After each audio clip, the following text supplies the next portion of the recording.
Mayra Castrejón, right? Of course not. We had this conversation already. Jeez. My loss, I guess. Yes, it is your loss. Enjoyed her story. All right. It seems like you all know me already. I was born in Mexico. I was born in Guadalajara.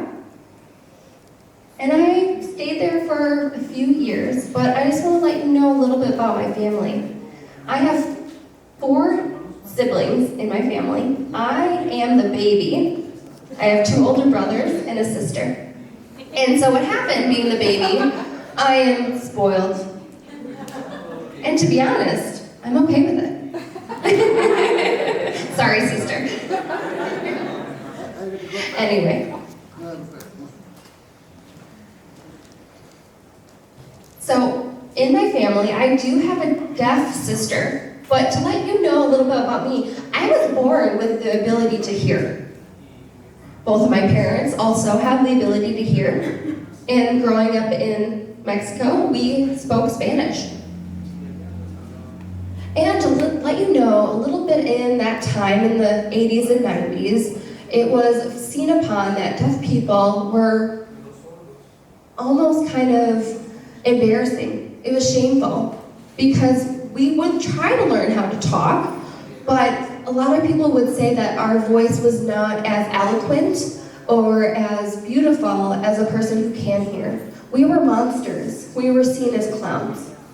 And that was the Mexican culture I grew up in.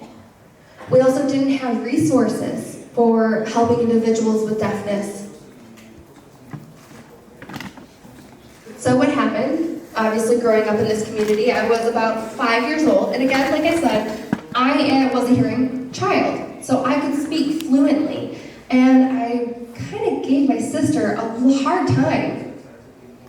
I have 2 older brothers, like I said. They also can't sign. I was the only one in my family that could, and so I just loved kind of giving her huge problems on, oh, you're the only deaf person in our family, you're the one that's kind of the outcast, I'm going to pick on you as much as I can, and just give you all that.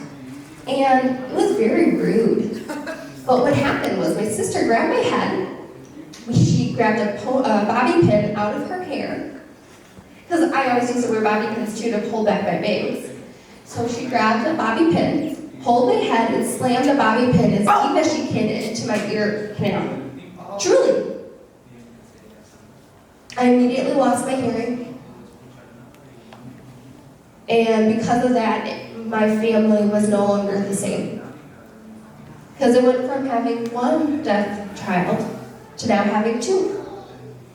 To have 1, you think you can handle it. But to have 2, it's this whole new idea of what to do.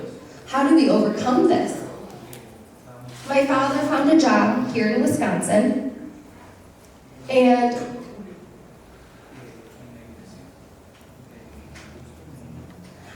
we actually were part of this church, the Light of the World, called La Luz del Mundo. And when we went there, we were encouraged to go to a mainstream school. We were encouraged to be around other individuals who could hear and speak Spanish. We were embarrassed.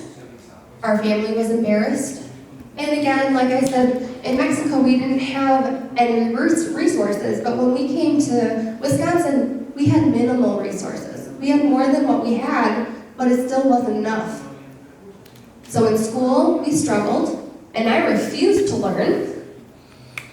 My identity was not to speak Spanish or try to lip read. My identity was being a deaf individual. I didn't want to be in a school with other hearing people with an interpreter following me around. I wanted to go to the Wisconsin School for the Deaf, and I wanted to have direct communication by using American Sign Language. But to let you guys know, my parents don't speak Spanish. I'm sorry, English.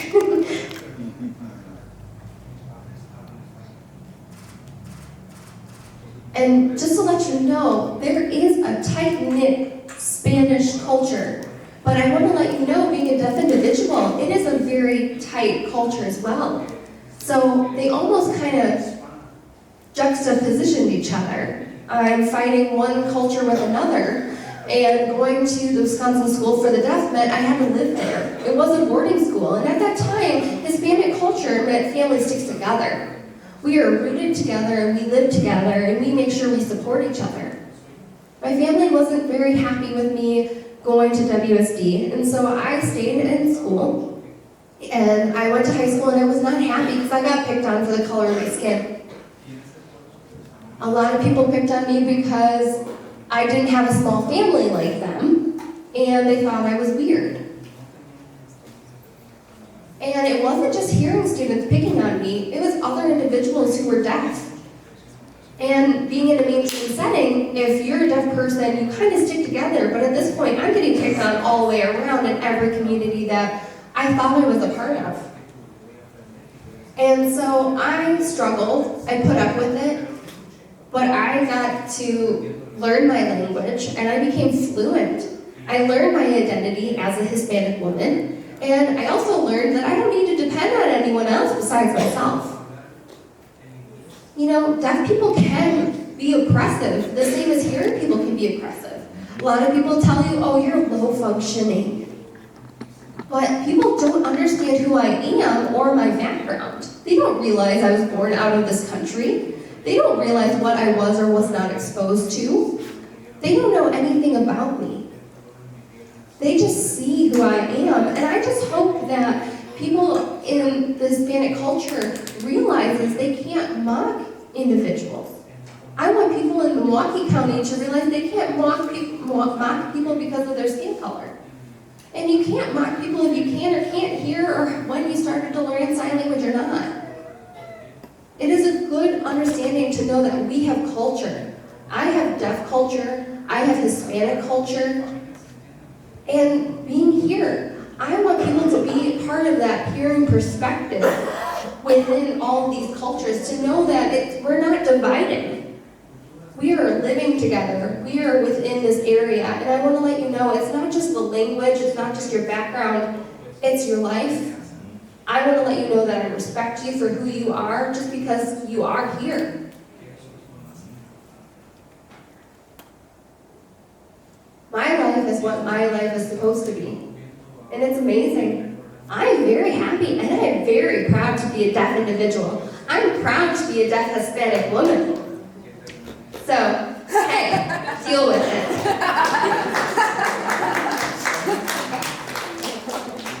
Thank you all for coming out. Wow.